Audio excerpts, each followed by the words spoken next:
I am a professor here in the College of Education in the Department of Educational Administration. Well, one of the first things I think you have to decide is, do you want to move from the side of the desk, meaning the teacher side, to the administrator side? And this is a challenge for people to make. And oftentimes they view the principal as, oh, I can do his job. So I think there's a lot of sort of what I would call soul searching about, am I ready? Do I think I want to do this? Because you work long hours. You spend a lot of time in schools, you deal with a lot of difficult issues. So I think that's probably the first part. And then start to look at what program meets your personality and your interest, because there's different programs across the country.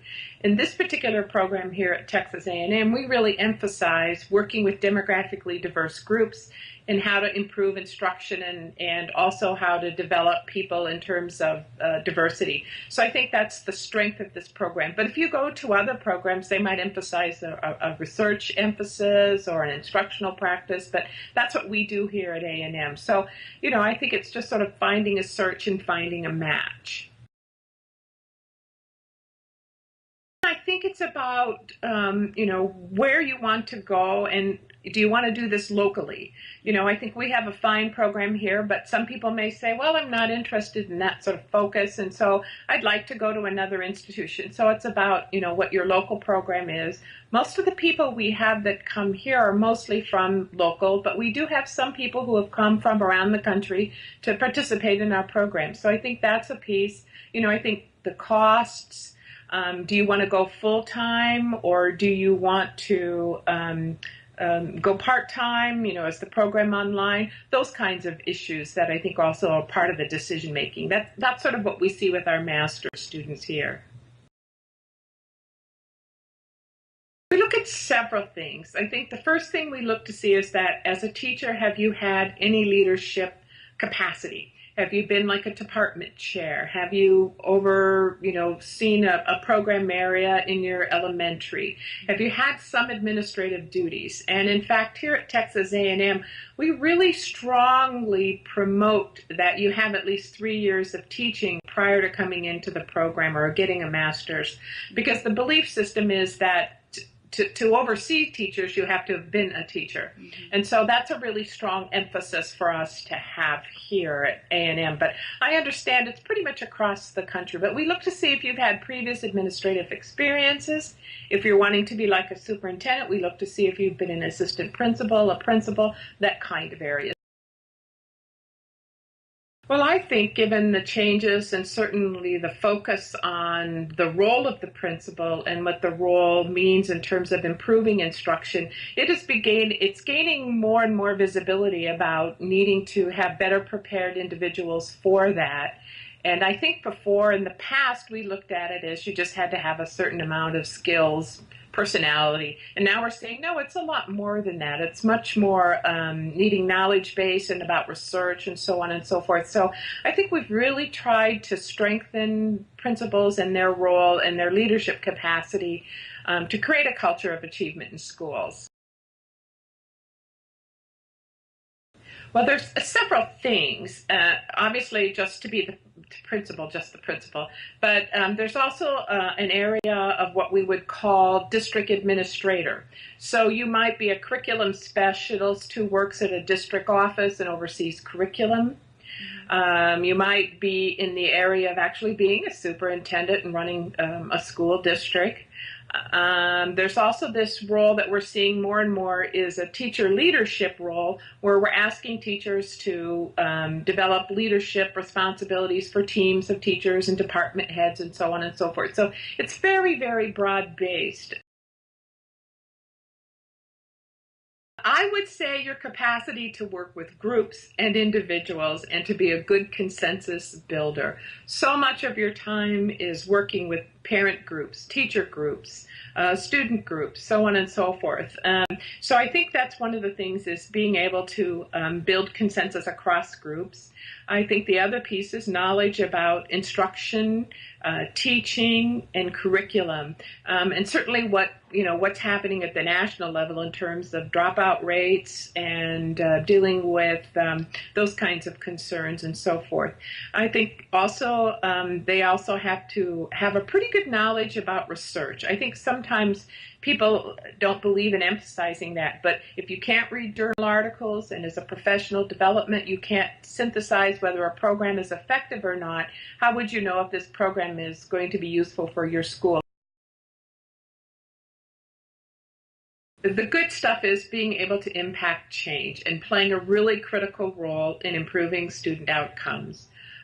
Creating a school within a community that the community respects and admires and goes to and supports. I think that's really critical. I think the other piece is just sort of your ability to get along with people and teaching yourself some new things about yourself, because sometimes, you have pretty adamant ideas about how things should be. So I think those are all the positives. I think it's just, I talk to students daily on how to be in, their administrative roles, and they really enjoy their jobs. But the negative sides are that they're long days, frustration sometimes. The schools are kind of a microcosm of what's occurring across the community in terms of all the things. So we have issues of dealing with poverty, homelessness. Those things are really challenges.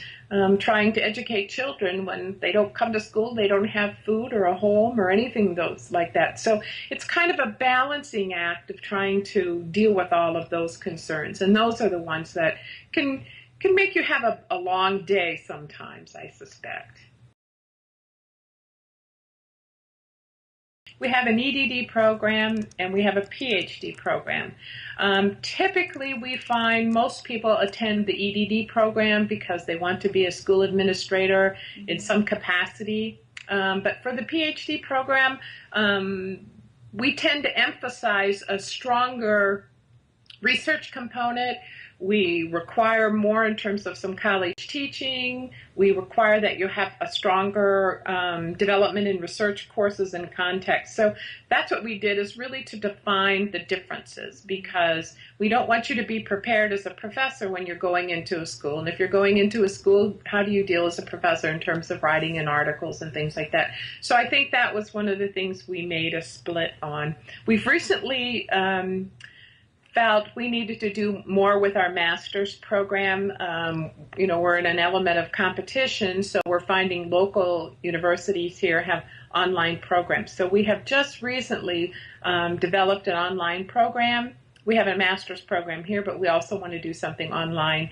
And really, I think that's important because we can get people from all over the country, actually. So we're going to do some of the courses online. Some of them we're going to do hybrid, where you might come 3 weekends off of a semester, but make it so that it's accessible and people can have access to these courses.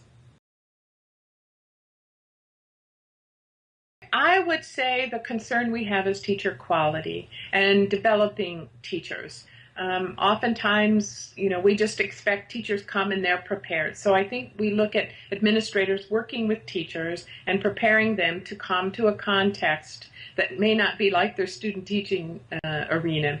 So I think that's really important. Teacher quality is just really a critical issue. And in that context, how do we develop them as individuals? I think the issue of funding, equity concerns in terms of resources, that's a really incredible issue, because needing more and more resources with certainly the diverse groups that we have coming to our schools as well. I think the focus is on achievement and outcomes and doing well on state mandated tests or the NAEP test, depending on which state you're in. And I think just overall, just your own sense of being able to work with groups and challenges. We think A&M here is really a good program. We are very happy here. We've done some really nice changes. I think we're really trying to put a good program in place. So if anybody is interested, contact me, and we'll see what we can do in terms of sending you materials and talking with you, and consider coming to A&M.